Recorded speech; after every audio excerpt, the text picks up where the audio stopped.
मेचानंद जी। जय सच्चिदानंद। जय सच्चिदानंद। नमो वितरागाय, नमो वितरागाय, नमो अरियंताणम, अर्यंताणम, नमो सिद्धाणम, सिद्धानम, नमो आयरियाणम, नमो आयरियानम, नमो वज्जायाणम, नमो वज्रायानम, नमो लोए सव्व सापुणम, नमो लोहे सव्व साहुनम, ऐसो पंच नमुक्कारो, ऐसो पंच नमुक्कारो, तव्व पावप्पणासनो, सव्व पावप्पनासनो, मंगलाणं च सव्वेसिं, मंगलानम च सव्वेसिम, पद्मं भवै मंगलम्। परमं हवै मंगलम। ओम नमो भगवते वासुदेवाय, ओम नमो भगवते वासुदेवाय। ओम नमः शिवाय। ओम नमः शिवाय।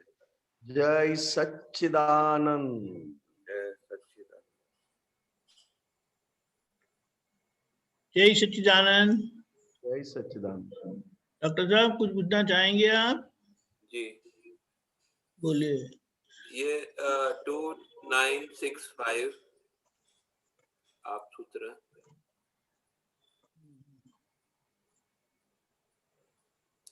આપને પુરુષ છીએ શુદ્ધાત્મા તરીકે સ્વવશ છીએ, પ્રકૃતિએ કરીને પરવશ છીએ, પ્રકૃતિ અને રેગ્યુલેટર ઓફ ધી વર્લ્ડ ના હિસાબ આ બધું ચાલી રહ્યો છે। इसमें प्रकृति और रेगुलेटर ऑफ द वर्ल्ड में क्या अंतर है, ये मुझे जानना था।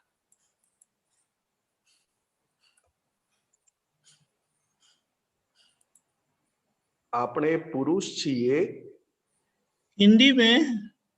અત્યારે સૂત્ર हाँ नहीं वो ठीक है। हाँ okay okay sorry sorry okay. આપણે આપણે પુરુષ છીએ, શુદ્ધાત્મા તરીકે સ્વવશ છીએ, પ્રકૃતિએ કરીને પરવશ છીએ, પ્રકૃતિ અને રેગ્યુલેટર ઓફ ધી વર્લ્ડના હિસાબે આ બધું ચાલી રહ્યું છે। बहुत ही अच्छा सूत्र दादा भगवान का खुद का अनुभव किया हुआ संपूर्ण अनुभव जैसा का सूत्र है। प्रकृति मतलब हमारे लिए, महात्माओं के लिए अपने खुद का मन, वाणी, काया और अंतस्करण, उसको प्रकृति कहा। दो रूप से प्रकृति को प्रकृति हम समझते हैं। एक, ये बाहर से जो भी कुदरती दिखाई देता है, कुदरती रूप से जो दिखाई देता है उसे भी प्रकृति कहते हैं, मगर यहाँ पे सूत्र में ये हमारे मन, वाणी, काया, अंतस्करण, इसको प्रकृति कहा। और उस प्रकृति के पूरा, उस प्रकृति और रेगुलेटर ऑफ दी वर्ल्ड मतलब व्यवस्थित शक्ति, साइंटिफिक सर्कमस्टेंशियल एविडेंस, मतलब एग्जैक्ट साइंस में समझना है तो ओनली व्यवस्थित शक्ति, और सामने व्यवस्थित शक्ति और प्रकृति का आपस में एग्जैक्ट इतना सेटअप है कि प्रकृति में जो हिसाब से, प्रकृति में जो हिसाब लाए वो हिसाब से छूटने के लिए रेगुलेटर ऑफ द वर्ल्ड वो उसे सपोर्ट कर रहा है। मतलब 100% वो व्यवस्थित शक्ति हमारे प्रकृति को परमात्मा बनाने में एग्जैक्ट कार्य कर रहा है। व्यवस्थित शक्ति जी और प्रकृति अगर संपूर्ण परमात्मा हो जाए, मतलब जब प्रकृति में भी किसी गलतियों का भुगतना ना रहे, सभी गलतियों से मुक्त हो जाए, वहां प्रकृति भी एग्जैक्ट जो कुदरत है, नेचर है, वो एग्जैक्ट प्रकृति नेचर रूप बन जाती है इम्प्योरिटी बिगर की। मतलब व्यवस्थित का 100%, व्यवस्थित शक्ति का 100% नेचुरल पार्ट बनना, मतलब नेचुरल बन जाना, वो सिमंदर स्वामी भगवान की प्रकृति और इस काल में दादा भगवान की प्रकृति को परमात्मा कहा, मतलब 100% नेचुरल कहा। जी और अभी जो चल रहा है संसार में, वो व्यवस्थित शक्ति और प्रकृति का साम सामने आपस में जैसा हिसाब चुकाने का टाइम हुआ, तो वैसे ही व्यवस्थित शक्ति अपने आप उस कार्य को पूरा करवाती है। जी और अगर वो प्रकृति में हम न रहे, मतलब पुरुष बन गए और हम न रहे, तो प्रकृति 100% रेगुलेटर ऑफ द वर्ल्ड उसे प्योर बना देती है।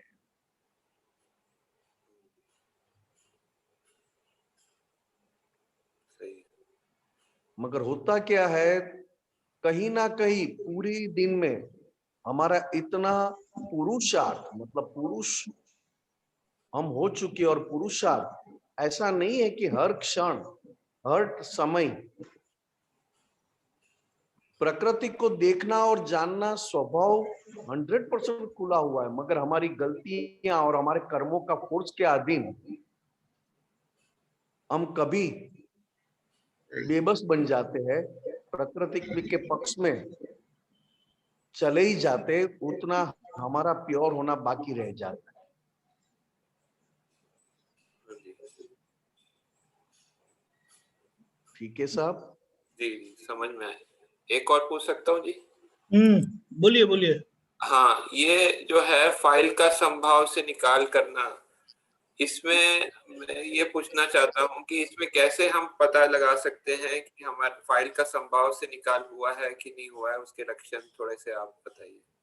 हाँ जी, सबसे पहले तो बात यह है कि जैसे आपने कहा, अंदर अपने भीतर अपनी फाइल नंबर 1 के अंदर जैसे ही आपने हाजिर किया ये आज्ञा दृष्टि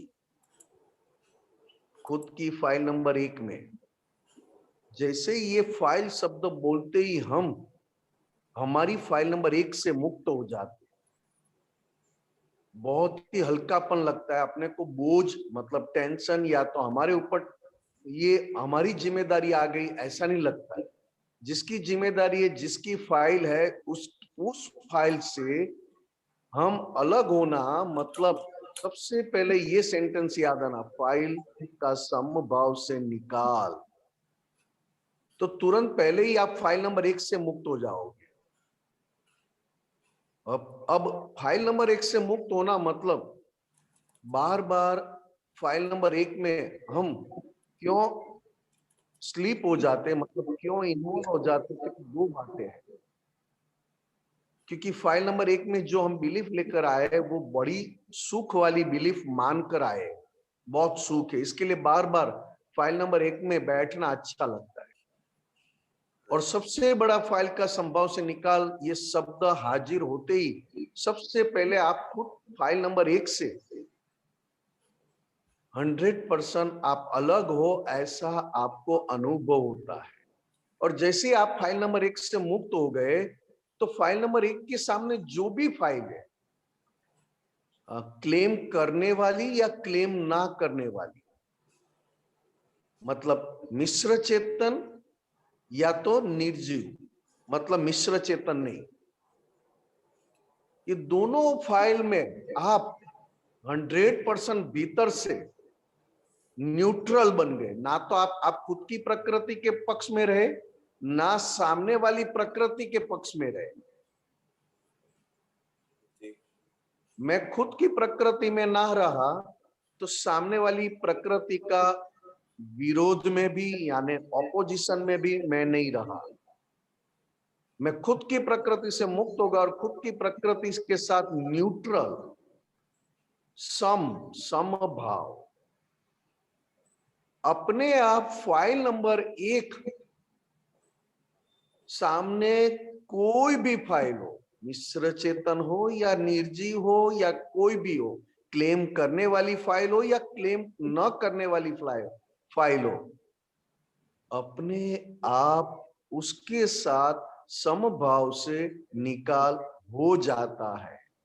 और जैसे समभाव से निकाल हुआ, आपके भीतर एक हिसाब से आपको मुक्ति का अनुभव, मतलब बहुत आनंद, हल्कापन महसूस अनुभव होगा।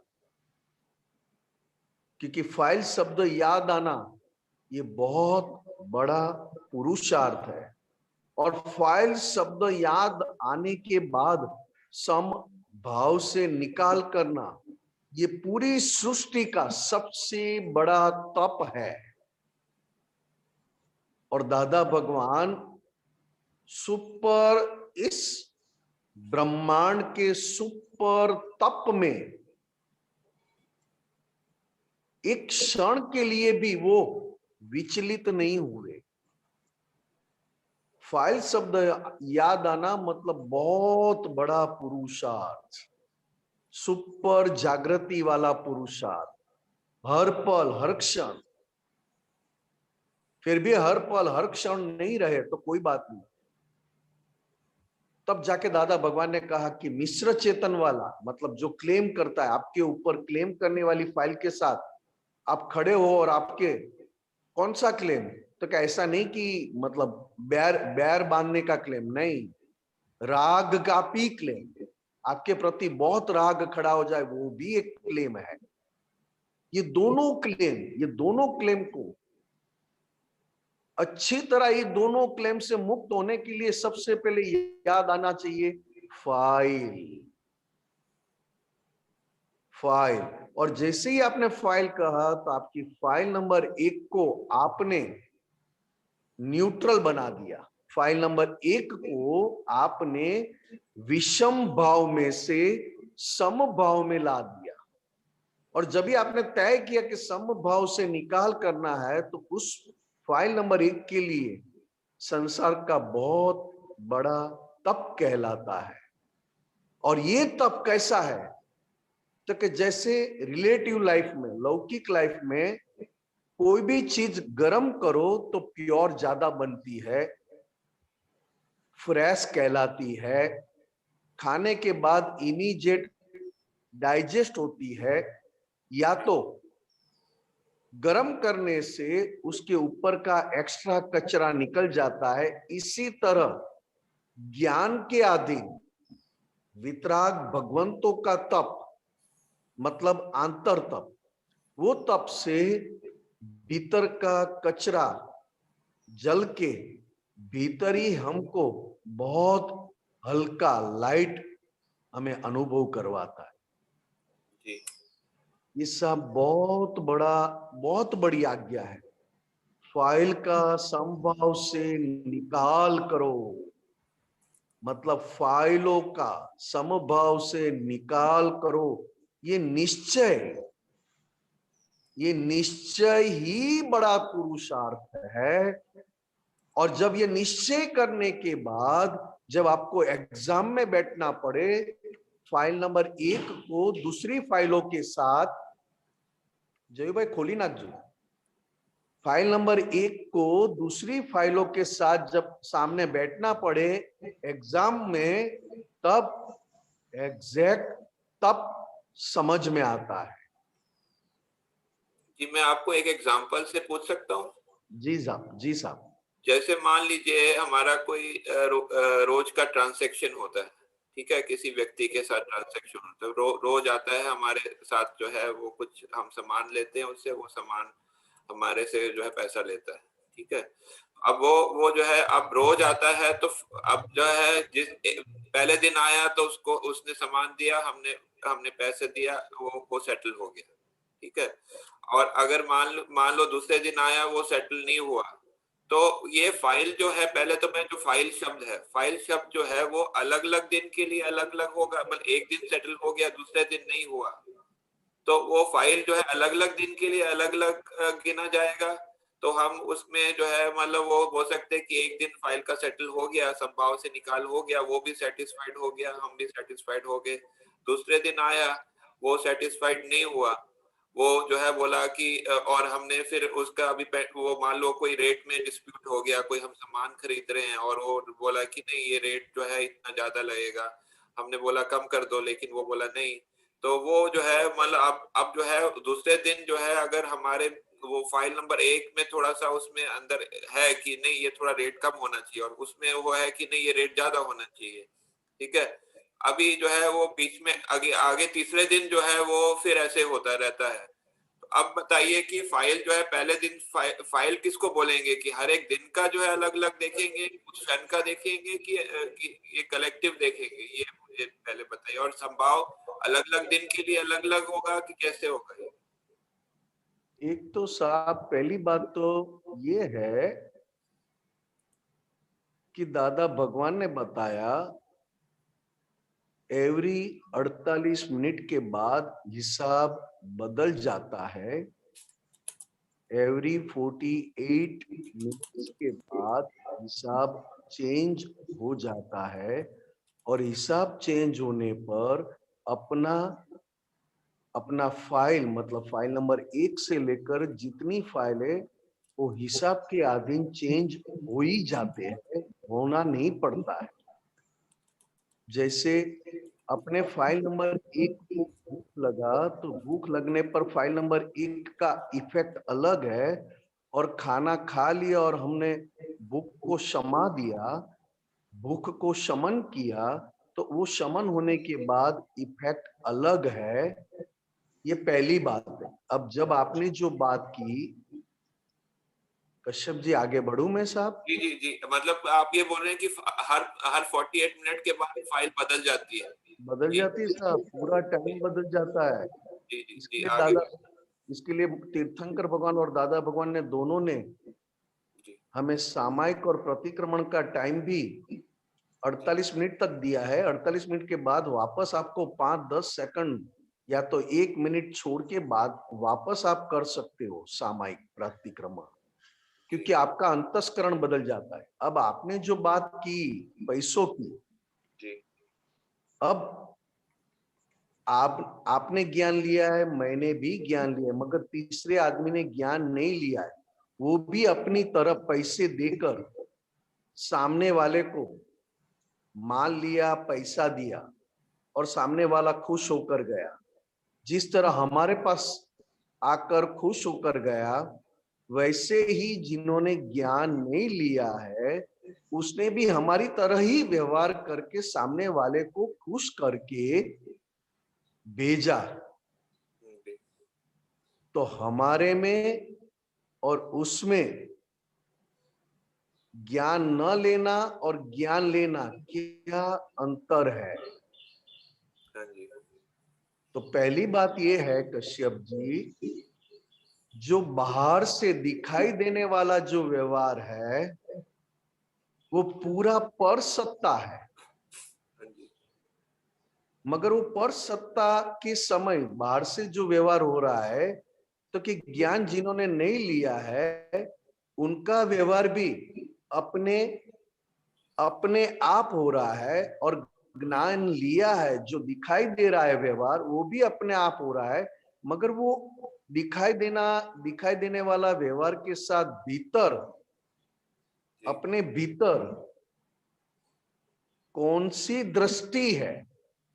जी तो कि सबसे पहले ये दृष्टि है, जो ज्ञान नहीं लिया है वो देने वाला है, मतलब पैसा देने वाला है, और म्यूट हो गया आपका। देने वाला है और माल लेने वाला है। ज्ञान जिन्होंने प्राप्त किया है वो पैसा दे भी नहीं रहा है और माल ले भी नहीं रहा है, क्योंकि जहां ज्ञान नहीं है वहां मैं खुद हूं, और जहां ज्ञान दृष्टि है वहां मैं नहीं हूं, फाइल नंबर 1 का व्यवहार हो रहा है। अब फाइल नंबर 1 के भीतर जो व्यवहार है राग और द्वेष वाला, जी वो राग और द्वेष को समभाव से निकाल करना जो भीतर तय किया। जी आज आपके प्रति मुझे बहुत लगाव है तो मैं आपको बहुत अच्छी तरह बुलाऊंगा, खिलाऊंगा, काम करूंगा, क्योंकि आपके प्रति मुझे राग है। हम्म, एक दूसरा है जिसके प्रति मुझे द्वेष है, हम्म, तो वो अच्छा भी बुलाएगा तो भी मैं बाहर से अच्छा बोलूंगा मगर भीतर अच्छा नहीं रह पाऊंगा, जी क्योंकि द्वेष वाला हिसाब है भीतर। जी और द्वेष वाला हिसाब जो हमारे भीतर है, राग वाला अति अच्छा दिखाई देने वाला व्यवहार जो हमारे भीतर किस आधार पर चल रहा है, तो कि राग के आधार पर बाहर का व्यवहार स्मूथ चल रहा है, द्वेष के आधार पर भीतर जो द्वेष का हिसाब है उसके आधार पर बाहर का हिसाब थोड़ा बिगड़ा हुआ दिखाई देता है। ये दोनों व्यवहार से मुझे मुक्त रहना है और दोनों व्यवहार का समभाव से निकाल करना है। अच्छा ये फाइल नंबर 1 के भीतर आपने पहले तय किया, मतलब एक व्यवहार स्थूल व्यवहार है जी और स्थूल व्यवहार के साथ सबसे इंपॉर्टेंट व्यवहार है सूक्ष्म। जी अब ज्ञान नहीं लिया है तो उसके लिए सूक्ष्म है भाव, हम्म, और ज्ञान लिया है तो उसके लिए है सूक्ष्म में आज्ञा दृष्टि, जी निश्चय, क्योंकि निश्चय प्राप्त हो गया मैं शुद्धात्मा हूं, मैं मन वचन काया से मुक्त हूं। मतलब संभव से निकाल करने में कश्यप जी भीतर भीतर हमें एक बार फाइल शब्द हमें हाजिर करना है, प्रेजेंट करना है। फाइल शब्द प्रेजेंट होना मतलब आपके भीतर शुद्धात्मा प्रेजेंट रहना, और आपके भीतर शुद्धात्मा प्रेजेंट हुए तो आप अपने आप आपके मन वचन काया और उनका हिसाब से आप मुक्त हो गए। मन वचन काया से तो मुक्त हुए, मगर मन वचन काया के साथ जुड़ा हुआ सभी हिसाबों से भी आप मुक्त हो गए। अब मन वचन काया का जो हिसाब लेकर आए हैं और उसको चुकाना है, उस चुकाने में आपने दादा भगवान से प्राप्त की हुई दृष्टि खड़ा कर दी। उसके पहले दृष्टि थी मगर अज्ञान दृष्टि थी। अज्ञान मतलब राग और द्वेष।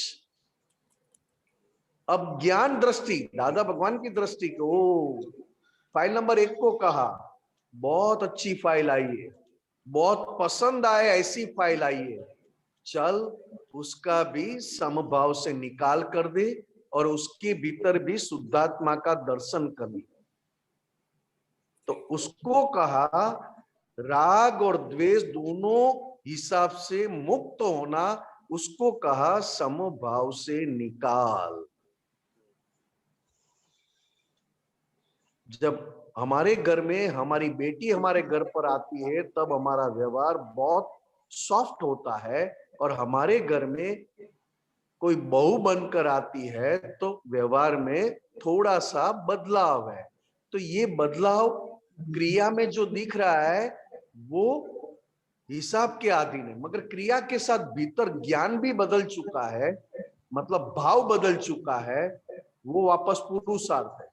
और महात्माओं के लिए क्रिया के साथ भीतर ज्ञान दृष्टि है, आज्ञा दृष्टि है, तो बाहर से क्रिया गलत भी हो जाए फिर भी भीतर से आप मुक्त हो चुके हो, केवल बाहर का व्यवहार का प्रतिक्रमण करना है। अच्छा कश्यप जी समझ में आया साहब? हाँ आपने जो लास्ट सेंटेंस बोला बाहर की क्रिया से अगर गलत भी हो जाए तो अंदर आप मुक्त है, तो फिर आप मतलब बाहर जो है वो जो बाहर जो गलत हुआ उसके लिए प्रतिक्रमण होना चाहिए। हाँ देखो, पहली बात तो ये है कि बाहर वाली क्रिया को सपोर्ट कौन दे रहा है, तो क्या अंदर वाले। जी जैसे मुझे लगा कि कश्यप जी का अपमान करना है, कश्यप जी का अपमान हो चुका निमेश आनंद जी से, तो निमेश आनंद जी का अंदर अंदर वाले क्या बोलेंगे, अच्छा किया, कश्यप जी का अपमान करना चाहिए था। पहले सबसे पहली बात ये, ज्ञान लेने के बाद भीतर भीतर का जो हमारा इसके साथ जो जुड़ाव था वो कट हो चुका,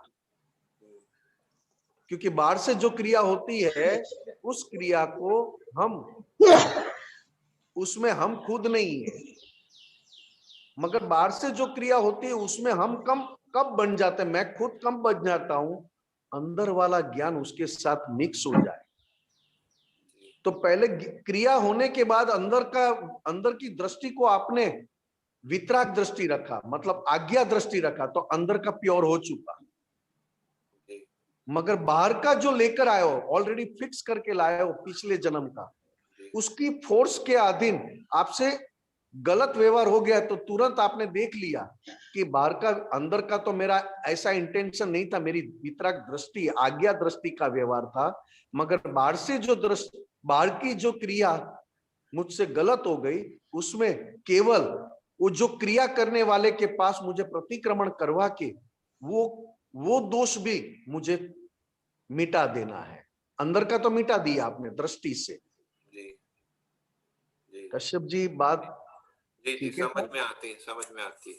बहुत ये बहुत, एक ही कश्यप जी, दादा भगवान का पूरा व्यवहार बाहर से देखो जी तो हमें कोई कोई कहते थे कि ये दादा भगवान है, सचमुच दादा भगवान है, तो कि बाहर का व्यवहार जो कर रहा था और भीतर जो प्योरिटी वाला व्यवहार था, वो भीतर की प्योरिटी वाला व्यवहार आंखों में दिखाई देता था, हास्य में दिखाई देता था, वाणी में भी दिखाई देता था। जी मगर फिर भी कभी कभी दादा भगवान वाणी से बहुत कड़क शब्द बोलते थे, जो हम उसको डाइजेस्ट नहीं कर पाते। जी फिर भी मैं डाइजेस्ट भले ही नहीं कर पाया, फिर भी दादा भगवान का भीतर की दृष्टि वाला जो व्यवहार था, उस वजह से वो शब्द कड़क जो निकले, उन्होंने मेरा अपमान तो नहीं किया, वो तो मेरे अंदर खड़ा ही नहीं हुआ, ऊपर से मेरे भीतर की बीमारी, मेरे भीतर का रोग, मेरी भीतर की वीकनेस टूटने लगी। जी इसके लिए कहते हैं ना, ये तो कश्यप जी अपने बाहर भी लोग कहते हैं कि क्या कहते हैं वो, मुख में राम बगल में छुरी, मुख में राम जी और बगल में छुरी, मतलब चाकू। जी मतलब बाहर से जो दिखता है वो अंदर कैसा है, तो अब शुद्धात्मा होने के बाद हम निश्चय स्वरूप से है, इसके लिए हम हमारे अंतस्करण को भी पहचान सकते हैं, क्योंकि हम अंतस्करण से भी मुक्त हो गए। अंतस्करण को भी फाइल नंबर 1 ही कहा, और बाहर से दिखाई देने वाला भाग जो क्रिया करने वाला, उसको भी फाइल नंबर 1 कहा, मगर दिखाई देने वाले भाग को फाइल नंबर 1 थोड़ा हल्का कहा, क्योंकि दिखाई देने वाला भाग पर सत्ता वाला है, व्यवस्थित शक्ति के अधीन है, जी और अंदर जो व्यवहार हो रहा है राग और द्वेष के अधीन, जी वो आप पुरुषार्थ होकर देख पाते हैं। जी इसके लिए कहा कि भीतर की प्योरिटी बढ़ते जाए, अपने आप बाहर प्योरिटी अपने आप दिखाई देती है, लानी नहीं पड़ती है। समझ आ जी जी समझ आ गया जी। जी हाँ जी धन्यवाद। साहब, जी धन्यवाद। जय धन्यवाद। सच्चिदानंद जय साहब, सच्चिदानंद। जय सच्चिदानंद। जय सच्चिदानंद। जी। गीता बहन।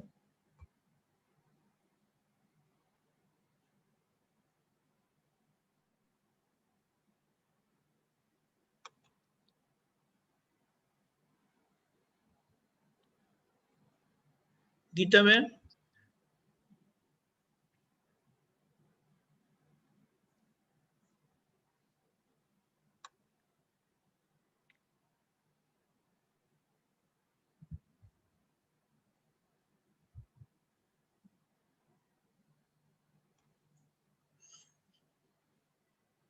जय सच्चिदानंद। और किसी को प्रश्न है तो बताएं।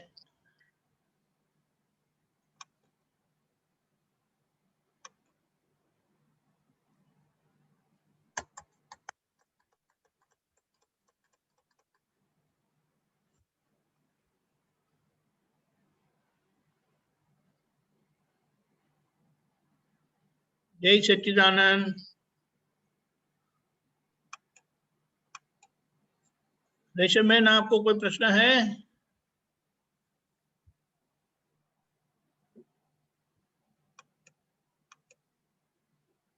ओके कश्यप जी बताएं। जी फिर मैं आगे का आप सूत्र जो है वो लेता हूँ 2968। ये नंबर थोड़ा चेक कर लीजिए अगर थोड़ा सा इधर उधर हो सकता है। 2968। प्रकृति वांकू करे पंतु अंदर सीधू कर दे। शायद ये आपने निमेश आनंद जी आपने ये इसके बारे में ही बताया था अभी। अगर नहीं है तो मुझे बता दीजिए। मुझे जहां तक समझ में आपने अभी इसी के बारे में बताया। जी जी जी। इसी के बारे में बताया ना कि आप बाहर अगर प्रकृति टेढ़ा करे लेकिन आप अंदर जो है वो से सुधार लीजिए। यही इसी का मतलब यही होता है ना। हाँ ये एक मिनट जी। हाँ ये देखो सूत्र ये रखा है इस पे स्क्रीन पे। प्रकृति मतलब प्रकृति वाकू करे पण तू अंदर सीधू करजे। ये दो तरफ से है कश्यप जी। जी एक एक पूरी पूरी दुनिया को मनुष्य को एक हम बहुत बड़ा एक मैसेज दे सकते हैं कि आपके भाव बिगड़ जाए तो पहले आपके भाव बदल लेना। भले ही ज्ञान प्राप्ति न की हो, शुद्धात्म दृष्टि प्राप्त नहीं हुआ है और आप मनुष्य में हो, तो मनुष्य के लिए सबसे बड़ा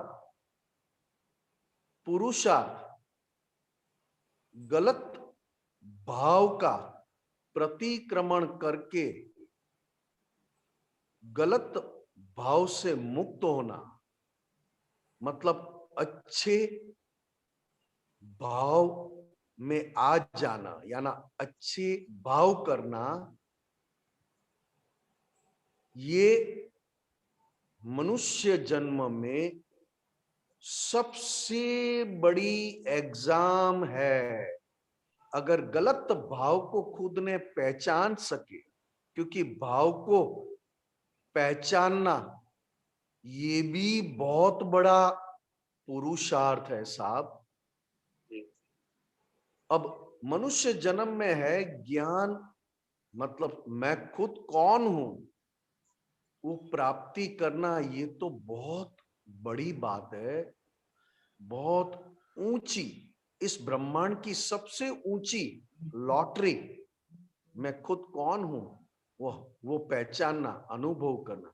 मगर नहीं हुआ है तो मनुष्य को कहा कि अगर तुझे संसार में, अगर आपको संसार में सुखी रहना है, संसार में कम से कम मुश्किलों से जीवन बिताना है और आसानी से जीवन बीत जाए, तो सबसे पहले और अहम खुद के भाव बिगड़ने मत देना।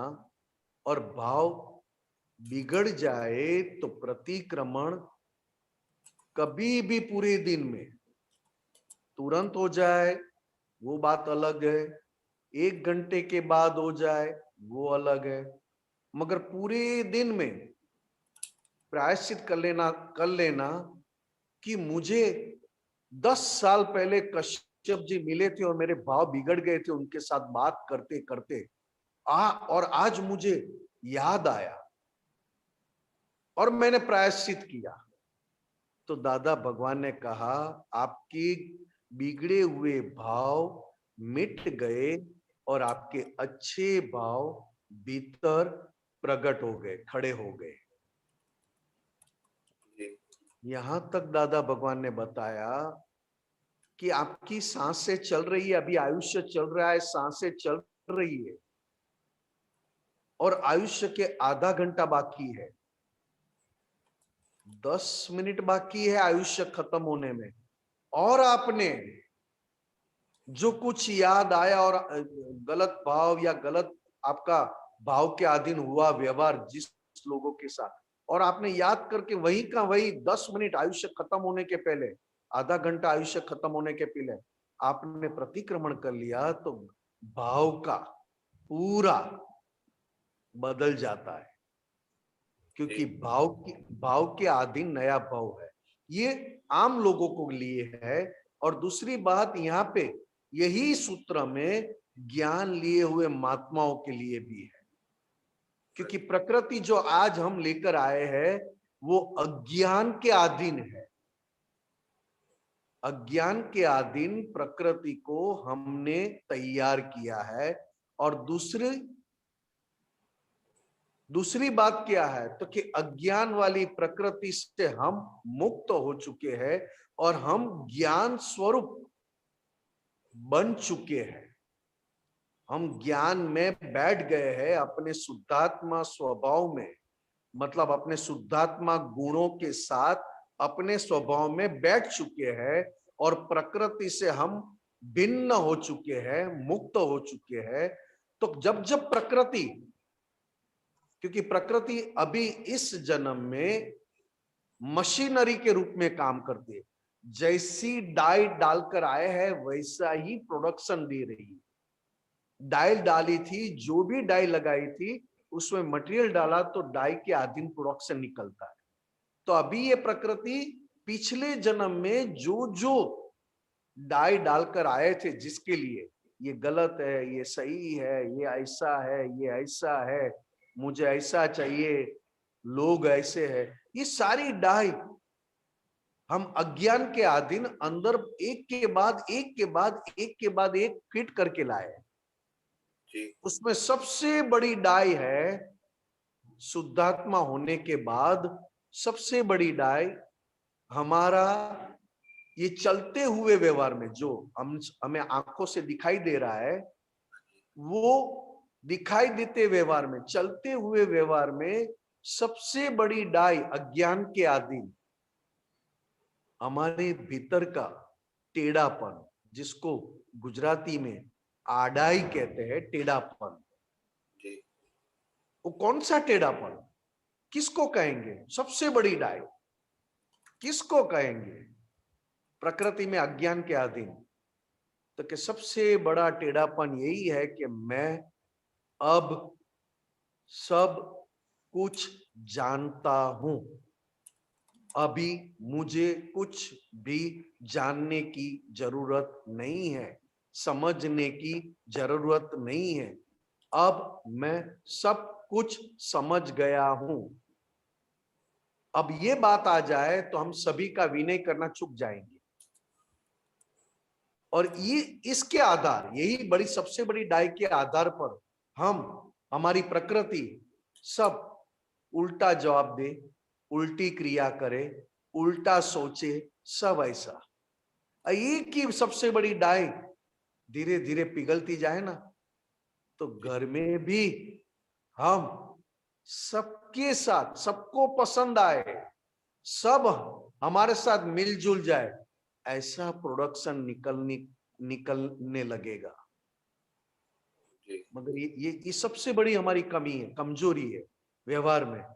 बात बात में हमारी बात कहां तक चली जाती है, क्यों? तो कि मैं जो कहता हूं वो सही है, मैं जो जानता हूं वो सही है, और मैं सब कुछ समझ गया हूं, मुझे समझने की जरूरत नहीं। इसकी वजह से प्रकृति हमेशा उल्टा ही करेगी, उल्टा, सीधा नहीं, उल्टा बोलेगी तो उल्टा। तो कि उल्टा क्या बोलेगी बताओ मुझे? तो कि एक प्रकृति उल्टा बोलेगी भीतर, कर्तापन के आधार पर। साहब सुन रहे हैं ना साहब? जी सुन रहे हो। एक प्रकृति उल्टा बोलेगी अपने कर्तापन के अधीन, मतलब मैं सब कुछ समझ गया हूं, मैं अब सब कुछ जानता हूं। और दूसरा प्रकृति उल्टा करेगी, मतलब बोलेगी, करेगी, देखेगी, देखेगी तक होने के बाद, जब हो गया, एक इंसिडेंट बन गया, हो चुका, बीत चुका, पास्ट हो गया, फिर भी अपनी प्रकृति बाहर से उसका वकीलात करना, उसकी बहसबाजी करना, आर्ग्यूमेंट करना क्यों अच्छा लगता है भाई? तो क्या अपने आप को ज्यादा होशियार बताने के लिए बार बार होने के बाद बात करता है। और एक बात क्या है, तो कि जो न दिखाई दे पहले अंदर उल्टा हो जाता है, बाहर होने के पहले। बाहर उल्टा बोले या उल्टा देखे, सीधा न देखे, उल्टा देखे, उल्टा बोले, उसके पहले वो भीतर उल्टा हो जाता है। सही है। तो उस प्रकृति को पहचानना,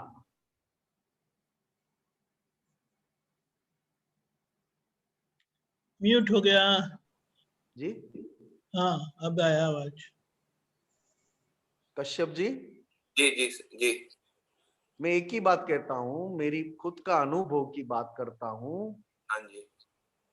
मैं जब भी चाय पीता हूं ना, हाँ जी। चाय पीने के बाद कमेंट दिए बगैर रह नहीं पाता साहब। हाँ जी। चाय पीना मतलब पास्ट हो गया, हाँ चाय पी मतलब वो भूतकाल हो गया। और चाय पीने के बाद जो बोलते हैं ना, वो जी। बोलने के समय मैं खुद हूं या ड्रामेटिक है, हाँ जी। बोलने वाला मैं खुद हूं या ड्रामेटिक है। ड्रामेटिक। हाँ, ये दृष्टि रहती नहीं है साहब। ये दृष्टि को हमेशा प्रेजेंट बनाना, जो लेकर आए हैं ना कश्यप जी, जो पिछले जन्मों की अज्ञान के अधीन जो दृष्टि लेकर आए हैं ना, जी। वो प्रेजेंट रहती है साहब। हम्म। प्रेजेंट, इमीडिएट एडवाइस देना, इमीडिएट सजेशन देना, इमीडिएट कमेंट देना, इमीडिएट दूसरों की गलती देखना, इमीडिएट गलतियां देखकर उसके ऊपर बोलना। क्या पिछले जन्म की क्या सुपर दृष्टि फिट करके आए हैं, उसको प्रेजेंट बनाना ही नहीं पड़े, वो प्रेजेंट है। उसके सामने दादा भगवान के पास, दादा भगवान की कृपा से जो दृष्टि प्राप्त हुई, उसको प्रेजेंट रखना। जी। जो दृष्टि प्रेजेंट रहती है वो अज्ञान के अधीन है, और उसके सामने जो दृष्टि को प्रेजेंट रखना, उसको कहते हैं सीधा करना। सीधा करना। प्रकृति वाकू करे तू सीधू करजे। जी समझ गया। ये बहुत है, बात बात में हो जाता है साहब, क्योंकि हमारा पूरी बात हमारे शरीर के पक्ष में, अहंकार के पक्ष में। जैसे आप पेपर पढ़ोगे ना, तो कितने लोगों की बात करोगे, गवर्नमेंट की बात करोगे, सुसाइड की बात करोगे, बैठे बैठे पेपर में पढ़ के पेपर में ही एडवाइस दोगे, क्योंकि आपको सुनने वाला कोई नहीं है। अरे पेपर वाले को, गवर्नमेंट को आप देखो तो इसे हमारी अंदर की मशीनरी कहां तक अपने आप को होशियार और परफेक्ट मानती है, देखने जैसा है। हाँ जी। जहां कोई जरूरत नहीं है, जहां किसी ने कुछ पूछा नहीं है, फिर भी वहां पे भी हमारी प्रकृति स्टार्ट हो जाती है साहब। हाँ ऐसे जी। ही बैठे, क्या हालचाल है भाई, क्या खबर है, क्या बात है, ये है वो है, ये है वो है, क्या जमाना आ चुका है, ये है। अरे भाई अपने घर की बात करो ना, चलो अपने घर से आगे बढ़ो, खुद की बातें करो। कोई नहीं सुनता है तो सबके साथ ड्रामेटिक बात करो। पेपर वाली, न्यूज़पेपर वाली, टीवी वाली, मीडिया वाली, जो भी बात करनी ड्रामेटिक करो। करने दो निमेश को, करने दो कश्यप जी को। कौन कैसा मुझे मिल रहा है, उसके साथ फाइल नंबर 1 कैसा, कौन सा व्यवहार कर रहा है और कौन सा ज्ञान दे रहा है, वो ड्रामेटिक होने दो, उसको परमानेंट नहीं मानो।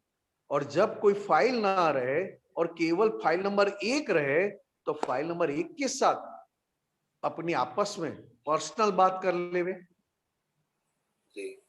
जो हार्टिली है, हाँ जी। और बाकी सारा ड्रामेटिक है। ड्रामेटिक। हार्टिली क्यों है? तो कि मैं जैसा प्योर हूं, शुद्धात्मा हूं, वैसा ही फाइल नंबर 1 को शुद्धात्मा मतलब शुद्ध होना बाकी है, इसके लिए हार्टिली। और फाइल नंबर 1 का सभी के साथ जो व्यवहार है वो आज तक ड्रामेटिक नहीं किया था, आज तक सच मान के, फैक्ट रियल मान के किया था।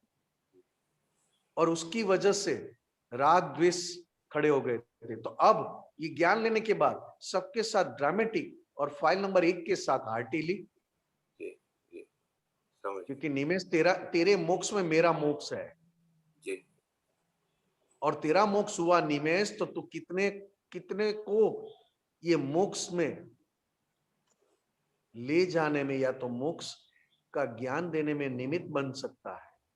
जी इसके लिए दादा भगवान ने कहा कि हमने हमारे ज्ञान प्राप्ति के पहले के 50 साल केवल हमने हमारे खुद के लिए निकाले। 1958 साल 1958 और उम्र 50 साल, तब दादा भगवान भीतर अंबालाल मुर्जी भाई पटेल के भीतर प्रकट हुए। तो उसके पहले 50 साल तक सुपर खुद के साथ हार्टिली रहे, अंबालाल के साथ। आप देखोगे कोई बुक पढ़ने में आपको मिलेगी तो अंबालाल की वीकनेस की बात की है, अंबालाल जी की अच्छाइयों की बात की है, अंबालाल किस कमजोरी के कारण अभी ये पीछे है वो भी बात की है, अभी भी कौन सी कमजोरी हमें नड़ रही है या तो है वो भी बात की है। मगर अंबालाल मुर्जी भाई पटेल मतलब दादा भगवान ने पूरी दुनिया के साथ व्यवहार, जैसे एक पिक्चर में कोई राजा कह देता है ना कि जा मैंने तुझे मैंने मेरा राज्य तुझे सौंप दिया, अब मैं इस राज्य का मालिक नहीं हूं। हाँ जी। जैसे ड्रामा में बोलते हैं, मगर है ड्रामा। हाँ जी। और दादा भगवान ड्रामा में भी 100% सिंसियर रहे। हाँ जब कह दिया कि जा तू ले जा, तुझे जरूरत है तो तू रख ले, मुझे जरूरत नहीं है। हाँ तो दादा भगवान शुद्धात्मा मतलब अंबालाल मुर्जी भाई पटेल का व्यवहार के साथ थे ड्रामेटिकली, मगर सिंसियरिटी में कमी नहीं आने दी। जो ड्रामा था वो सिंसियरली पूरा किया, जी सिंसियरली। किसी को भी इतनी भी भनक न लगे कि ये दिखावे का है। क्यों नहीं? तो कि सिंसियरली क्यों कर रहे? तो कि सिंसियरली करने पर ही मेरा ड्रामा एग्जैक्टनेस में आएगा। एग्जैक्टनेस। 1958 की साल में एग्जैक्ट ड्रामा खुला हुआ। अंबालाल मुर्जी भाई पटेल संपूर्ण अलग हो गए, बिल्कुल अलग। और वो खुद हमेशा के लिए अलग हो गए, क्योंकि ड्रामा रियल में आ गया। जी जी समझ में आया। ये बहुत कश्यप जी, ये बात करते करते इतना ये अपनी इतनी स्वाध्याय होती है कि कहाँ हम ड्रामेटिकली है, बताओ तो सही। तो जो चीज पसंद ना आए ना उसको हम ड्रामा बोलते हैं। खाली ले ले भाई, वो फोर्स कर ले लेना, थोड़ा खा ले, खत्म करना यार। पसंद नहीं आता है, कोई चीज खाने की पसंद ना आए, कोई व्यक्ति हमें पसंद ना आए, तो हम खाली ड्रामेटिकली बोलते आइए आइए साहब, आइए आइए, पधारो साहब पधारो, आइए विराजिए। ड्रामेटिकली बोलते हैं। वो ड्रामा में सिंसियरिटी नहीं है। हाँ सिंसियरिटी कब आए ड्रामा में, ये भी समझना जैसा है। कश्यप जी हमारा स्वाध्याय है साहब, जी जी जी सही है। ये हमारा। तो कि मैं कश्यप जी के साथ ड्रामा करता हूं अभी, कश्यप जी चाय लेंगे, नाश्ता लेंगे, कैसे हो, कैसा है, अच्छा है, बुरा है, ये है वो है, मगर उस ड्रामे में सिंसियरिटी नहीं। ये क्या कहते हो आप, ड्रामा करते हो सिंसियरिटी नहीं, कैसे कह सकते? तो कि कश्यप जी के साथ बातें तो अच्छी करता हूं, मगर भीतर ऐसा है कि कश्यप जी अभी जाए तो अच्छा है, बहुत टाइम ले लिया, आए हैं तो बात तो करनी पड़ेगी, क्योंकि अच्छा नहीं दिखेगा। सिंसियरिटी न होने का देखो आप, अब सिंसियरिटी है तो सबसे बड़ी वितरागों की सिंसियरिटी कहां थी? तो कि मैं सामने वाले से जो भी ड्रामा करता हूं, मैं खुद आईने के सामने खड़ा हूं। आईना मतलब मिरर कांच। हाँ जी। मैं सामने वाले से जो भी ड्रामा करता हूं या जो भी लेन देन हो रही है, वो भले ही होवे ड्रामा, मगर सिंसियरिटी कहां है? तो कि सामने वाले को देखकर मैं यही कह रहा हूं कि मैं खुद अपना मुख या अपना फेस या अपने आप को आईने के सामने खड़ा रखकर खुद को देख रहा हूं, खुद के साथ व्यवहार करता हूं। जी क्योंकि सामने वाला आया कहां से, आपके पास आया कैसे? आप ही का व्यवहार, और आप ही ने दिया हुआ व्यवहार वापस आप ही के सामने, वो ही व्यवहार से वो निमित्त बन के आया। तो मैंने क्या सिंसियरिटी बजाई? अरे साहब, आपकी तो सत्ता नहीं है मुझे कुछ देने की, यार मेरे पास से कुछ लेने की। ये तो मेरा ही मुझे मेरे साथ लेन देन करना बाकी है, वो लेन देन करवा रहे व्यवस्थित शक्ति। इसके लिए सबसे पहले अपनी फाइल नंबर 1 को बहुत बड़ी आज्ञा फिट करवाना है कि निमेश, तू जो भी व्यवहार इस संसार में, इस जीवन में लेकर आया है, वो केवल तेरा खुद का है। मतलब तू आईने के सामने, मिरर के सामने खड़ा है। तो मिरर के सामने खड़ा है तो उसका भी तो अपने आप संभव से निकाल नहीं करेगा। जी मिरर को देख के मिरर की गलती निकालेगा या अपनी अपनी गलती निकालेगा? अपनी गलती निकालना। बस बात खत्म हो गई साहब। जी सही है। ये निश्चय, ये आज्ञा दृष्टि वाला पूरा व्यवहार है। और वो अज्ञान है, आज्ञा मतलब ज्ञान नहीं मिला है, तो भाव हाँ जी उनके लिए बहुत बड़ा पुरुषार्थ है साहब। जी सही है। धन्यवाद। भले वो रिलेटिव पुरुषार्थ है, मगर पुरुषार्थ है।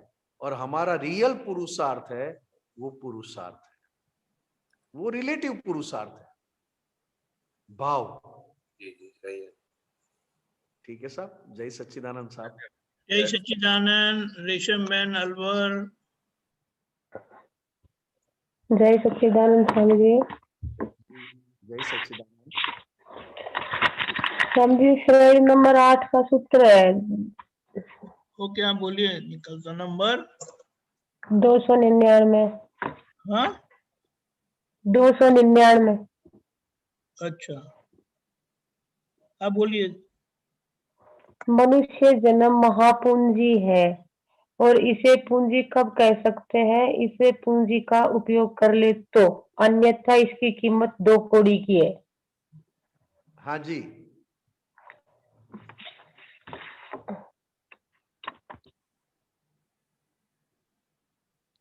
हाँ जी साहब। हाँ। करता हूँ। हाँ, ये सूत्र तो बहुत गहरा और बहुत अच्छा सूत्र है। इसमें बहुत बड़ा कह दिया, बहुत सारी बातें कह दी है। सबसे पहले सबसे मेन बात की है कि मनुष्य जन्म सभी जीवों में, सभी जन्मों में, सभी जीवों में सबसे बड़ा मनुष्य जन्म क्यों कहा?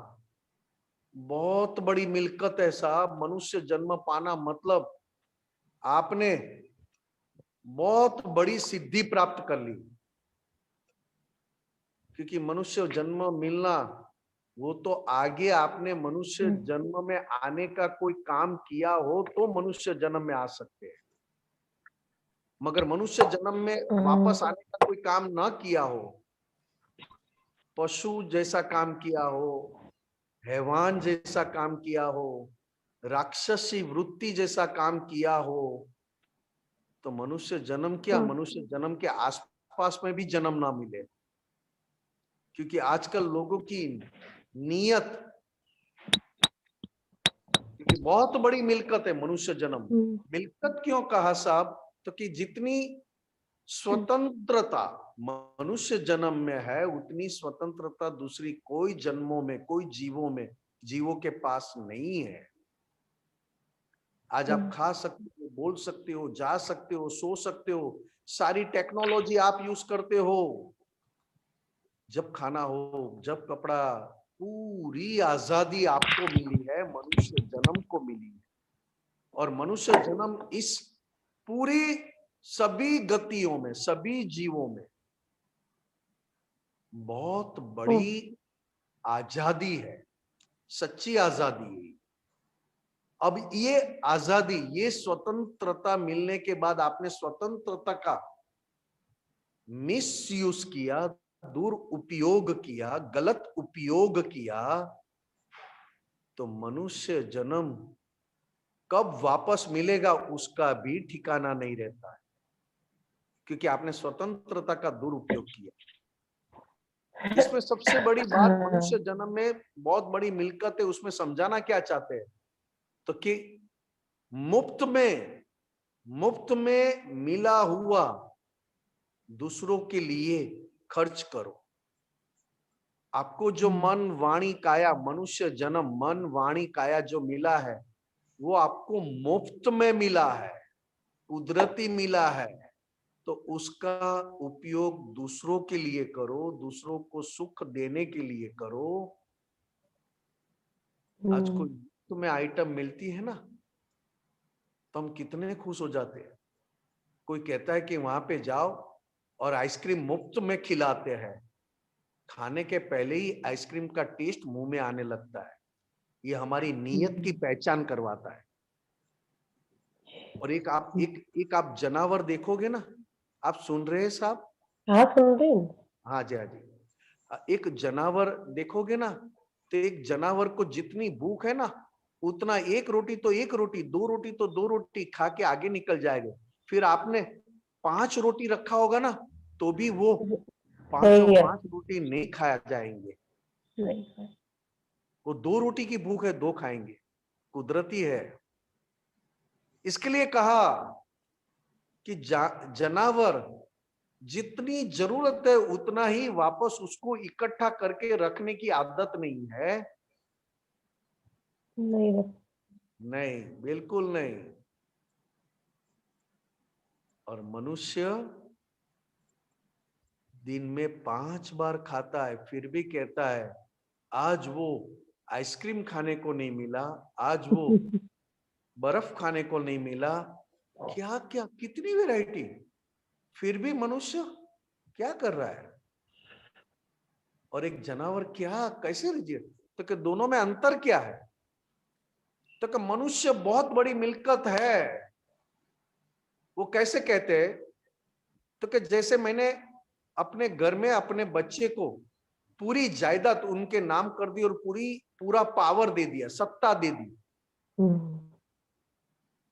फिर वो बच्चा उस पावर, उस सत्ता और वो जायदाद का कैसा उपयोग करता है? अगर चाहे तो उसकी कीमत वो 2 कौड़ी की कर देवे और चाहे तो उसकी कीमत 10 गुनी बढ़ा सके, क्योंकि मैंने पावर और सत्ता उसको दिया, मनुष्य को, मतलब बच्चे को। ठीक है ना बहन जी? हाँ हाँ हाँ। ऐसे ही कुदरत ने कुदरत ने अपनी सत्ता, अपना पावर मनुष्य जन्म को दिया, मनुष्य को दिया, और मनुष्य के अलावा सभी जीवों को अपने अंडर में रखा, मतलब अपने आश्रित में रखा। केवल मनुष्य को स्वतंत्रता दी और स्वतंत्र बनाया कि जा भाई तू आज से आजाद, मेरी सत्ता तुझे दे रहा हूं, मेरा पावर तुझे दे रहा हूं, तू चाहे तो तू 2 कौड़ी का बन जाएगा, अगर तू चाहे तो 100 गुना बन जाएगा। मनुष्य के अलावा सभी जीव कुदरत के आश्रित है, केवल मनुष्य ही स्वतंत्र है। इसके लिए अगर उसको समझ में आ जाए कि ये स्वतंत्रता, ये आजादी मुझे कैसे खर्च करना है, कैसे यूज करना, नहीं तो वापस मनुष्य जन्म मिलना बहुत मुश्किल है साहब। ठीक है, जो ये प्रतिक्रमण की बोल रहे थे ना स्वामी जी आप अभी, हाँ जी, हाँ जी, वो तो मैंने भी 6 महीना तक कंटिन्यू, जब लॉकडाउन लगा ना, जी जब मैंने लॉकडाउन लगा था ना, जी जी, बोलिए बोलिए। 6 महीने तक कंटिन्यू मैंने व्यक्तियों को, एक एक व्यक्तियों को याद करके प्रतिक्रमण किया। बहुत तो बढ़िया। किसी का नाम से मतलब देखना तो दूर दूर की, एक नाम, उसका नाम सुनते ही इतना अंदर खड़ा होता था, जलन भयंकर। अरे वो प्रतिक्रमण करने से सामने आए तो भी कुछ हिलता नहीं अंदर, बहुत बढ़िया। इतना प्रतिक्रमण का तो। ये आपने मनुष्य जन्म 6 महीने की, तक मैंने टाइम बढ़ा दिया सोने का, उठने का। मनुष्य जन्म की मिल्कत आपको समझ में आ गई। हम्म ये बहुत बड़ी मिल्कत है कुदरत की, ये आपने वाकई आपने हासिल की। क्योंकि प्रतिक्रमण करना एक जो मतलब, प्रतिक्रमण होना, प्रतिक्रमण करना मतलब 2 सत्ता है मनुष्य के पास, एक भाव सत्ता और दूसरी ये प्रायश्चित मतलब प्रतिक्रमण सत्ता। और ये 2 सत्ता का उपयोग करना, उसी को ही मनुष्य जन्म कहते हैं। भाव कभी बिगड़े नहीं, और बिगड़ जाए तो तुरंत प्रायश्चित प्रतिक्रमण कर ले, ये 2 सत्ता कुदरत ने दी है। और हम मान बैठे कि सारी सत्ता मेरे पास है, मैं कर रहा हूं, मैं चला रहा हूं, मैं ही हूं। हालांकि सही में 2 सत्ता, भाव अच्छे रखना, भाव बिगड़ने नहीं देना, और बिगड़ जाए तो प्रतिक्रमण सभी लोगों के साथ। तो जो जो आपने किया, प्रतिक्रमण किया, प्रायश्चित करके भीतर का प्योर किया, यही मनुष्य जन्म की सच्ची कमाई है। क्या सब बहन तो। जी? हाँ ठीक है सर। जय सच्चिदानंद। जय सच्चिदानंद स्वामी। हाँ जी, जय जय सच्चिदानंद। सच्चिदानंद। भारती बहन लंदन। जय सच्चिदानंद નિમેશાનંદજી, हाँ जी, દીપકાનંદજી. सच्चिदानंद। સોરી, मैं ગુજરાતીમાં વાંચવું પડશે. हाँ बोलिए। હા, નિરાગ્રહ એ સતનો આગ્રહ છે. સત એટલે અવિનાશીનો આગ્રહ છે, અને સત્યાગ્રહ એટલે અવિનાશી તરફ જનારો વિનાશીનો આગ્રહ છે. એટલે વિનાશી પર પહોંચાડનારું છેલ્લું સ્ટેપ છે એ સત્યાગ્રહ છે. એની આગળનો આગ્રહ બધા ખોટા છે. હવે ભાઈ આ તો બહુ કન્ફ્યુઝન થઈ ગયું મને. શું કહેવા માંગે છે આટલા બધા કાઢું છું, આગ્રહ? એવું કાઢું છું, એક મિનિટ. આજે આવ્યું તો અમારા wait.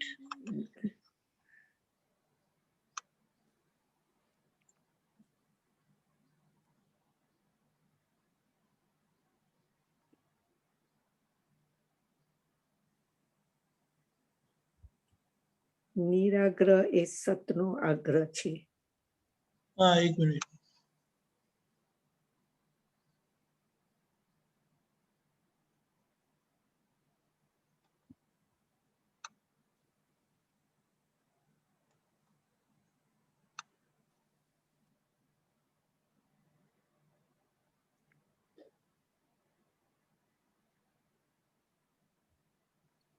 તમને વોટ્સઅપ ઉપર મોકલી દો દીપક આનંદજી, તો જલ્દી પહોંચી, કારણ કે ટાઈમ તમારે થઈ જશે હમણાં.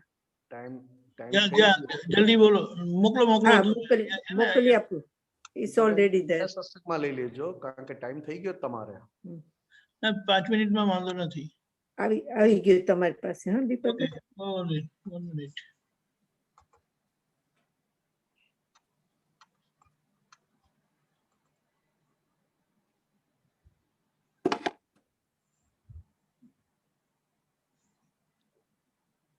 निमिषाना जी हाँ जी मैंने देखा. अच्छा, નિરાગ્રહ એ સતનો આગ્રહ છે. સત એટલે અવિનાશીનો આગ્રહ છે અને સત્યાગ્રહ એટલે અવિનાશી તરફ લઈ જનારો વિનાશીનો આગ્રહ છે. એટલે અવિનાશી પર પહોંચાડનારું છેલ્લું સ્ટેપ છે એ સત્યાગ્રહ છે. એની આગળના આગ્રહ બધા ખોટા છે. ये बहुत ही सूक्ष्म, जिसमें कविराज ने भी पद में गाया है, જ્યારે સત્યનો એ આગ્રહ છૂટી જાય છે ત્યારે વીતરાગ સંપૂર્ણ ઓળખાય છે. ઓહો, સત્સંગનું મહત્તમ સમજાય છે.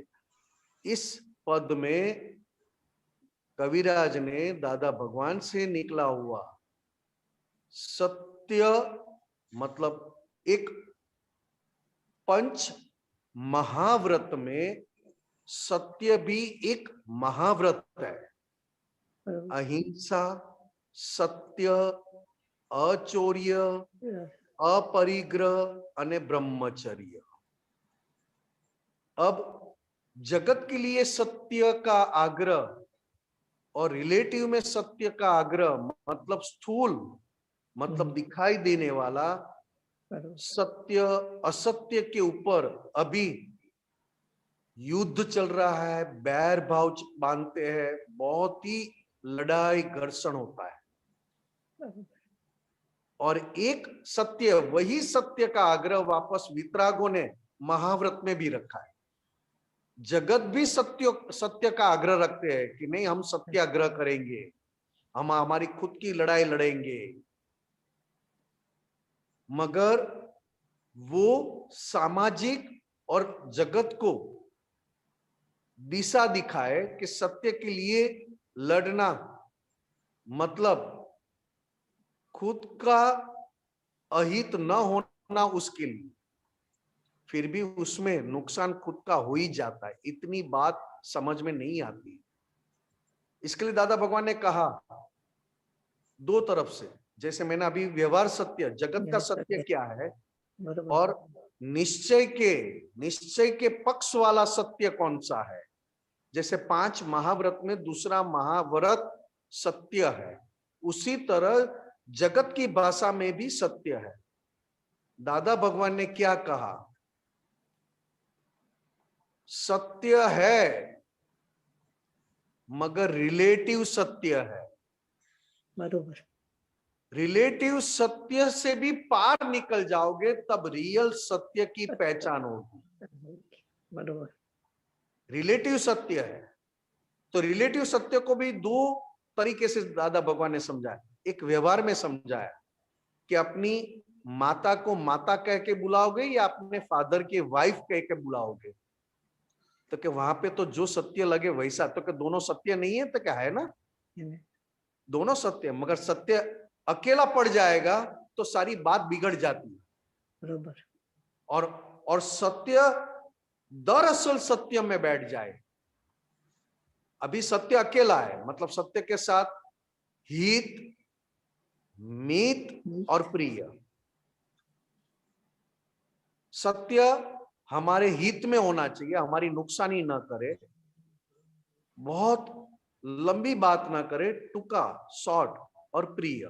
ये व्यवहार सत्य की बात की. रिलेटिव सत्य. રિલેટિવ સત્ય. ઓકે.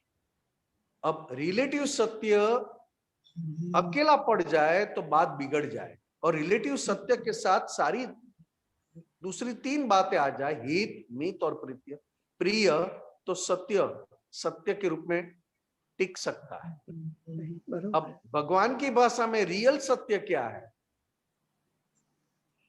तो कि जो आपको रिलेटिव सत्य मिला है,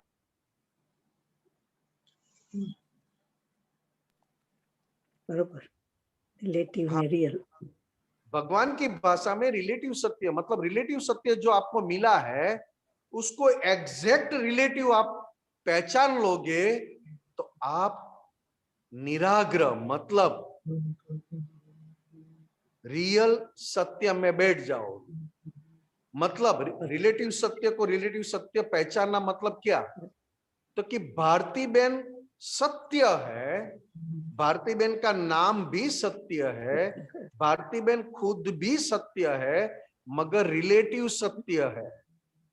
बरोबर अभी भारती बहन बच्चों के सामने मदर रिलेटिव सत्य, हस्बैंड के सामने वाइफ रिलेटिव सत्य, पेरेंट्स फादर मदर के सामने बेटी रिलेटिव सत्य। इससे भी आगे बढ़ो तो रिलेटिव सत्य 100% टेम्पररी है और 100% पब्लिक ट्रस्ट है, तब जाके रियल सत्य हमेशा के लिए अनुभव में आता है। उसको कहा निराग्रह।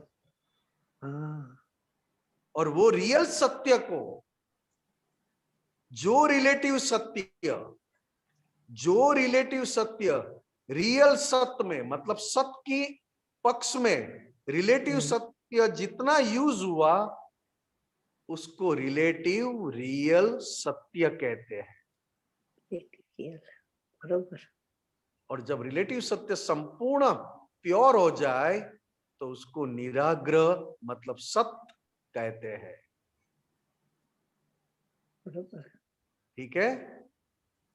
100% समझ पड़ गई। ओके ब्यूटीफुल जय सच्चिदानंद। जय जय सत्यन थैंक यू सच्चिदानंद। निमिषान जी त्रिमंत्र बुलाए, हमारा समय हो गया है। भारती बहन फॉलो करिएगा। नमो वितरागाय, नमो वितरागाय, नमो अरियंताणम, नमो हरियंताणम, नमो सिद्धाणम, नमो सिद्धाणम, नमो आयरियाणम, नमो आयरियाणम, नमो उवजायाणम, नमो उवजायाणम, नमो लोये सव सापुणम, नमो लोये सव्वसाहुणम, ऐसो पंच नमोकारो, ऐसो पंचन मुक्कारो, सव्वपावपणासणो, सव्वपावपणासनो, मंगलाणम च सव्येसिम, मंगलाणं च सव्येसिं, पद्मं भवै मंगलम। परमं भवै मंगलम्। ओम नमो भगवते वासुदेवाय, ओम नमो भगवते वासुदेवाय, ओम नमः शिवाय। ओम नमः शिवाय। जय सच्चिदानंद। जय सच्चिदानंद, जय सच्चिदानंद, जय सत्य